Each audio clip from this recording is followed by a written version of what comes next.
അപ്പോൾ happy vibes with കൺമണിയിലേക്ക് സ്വാഗതം. അപ്പോൾ നമ്മൾ ഇന്ന് ചെയ്യാൻ പോകുന്നത് ഒരു ക്യാൻവാസ് പെയിൻറ്റിംഗ് ആണ്. ഒരു സിമ്പിൾ ആയിട്ടുള്ള ഒരു ഗിത്താറിൻ്റെ ക്യാൻവാസ് പെയിൻറ്റിംഗ് ആണ്. നമുക്ക് വീഡിയോയിലേക്ക് പോകാം. നമ്മൾ ലെയർ അടിക്കുകയാണെങ്കിൽ ഒരു 1 hour ബിഫോറൊക്കെ ലെയർ അടിച്ച് വെക്കണം. അത് ഡ്രൈ ആയാൽ മാത്രമേ നമുക്കിങ്ങനെ ഔട്ട്ലൈൻ ഒക്കെ ചെയ്യാൻ പറ്റുള്ളൂ. അപ്പോൾ ഞാനിപ്പോൾ ഏകദേശം ഒരു ഔട്ട്ലൈൻ ചെയ്ത് കഴിഞ്ഞിട്ടുണ്ട്. ഇനി നമുക്ക് പെയിൻറ്റ് ചെയ്യാം. ക്യാൻവാസ് ഇപ്പം നല്ല ഡ്രൈ ആയി നിൽക്കുകയാണ്. നോർമലി നമ്മൾക്ക് കുറച്ച് വെറ്റായിട്ടിരിക്കണം, എന്നാലേ നമുക്ക് കളർ കോമ്പിനേഷൻ കറക്റ്റായിട്ട് കിട്ടുള്ളൂ. അതുകൊണ്ട് നമുക്ക് ഈ ക്യാൻവാസിൻ്റെ ബാക്കിൽ വെള്ളം ബ്രഷ് വെച്ചിട്ടൊന്ന് നനച്ചു കൊടുക്കാം.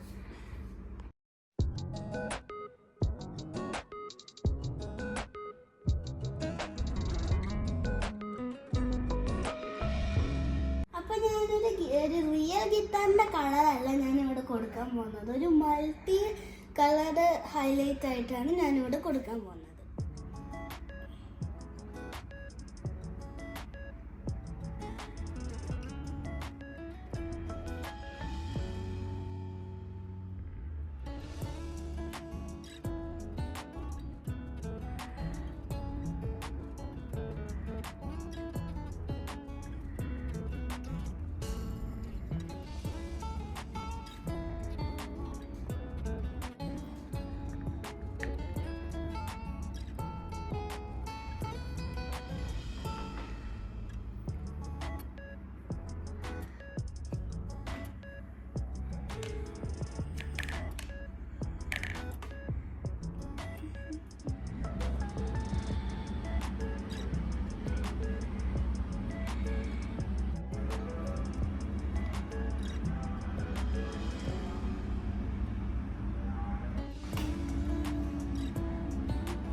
എല്ലാം മൾട്ടി കളറും ഹൈലൈറ്റ് ചെയ്ത് കഴിഞ്ഞു. അപ്പോൾ ഇതാണ് നമ്മുടെ ഫൈനൽ ലുക്ക്.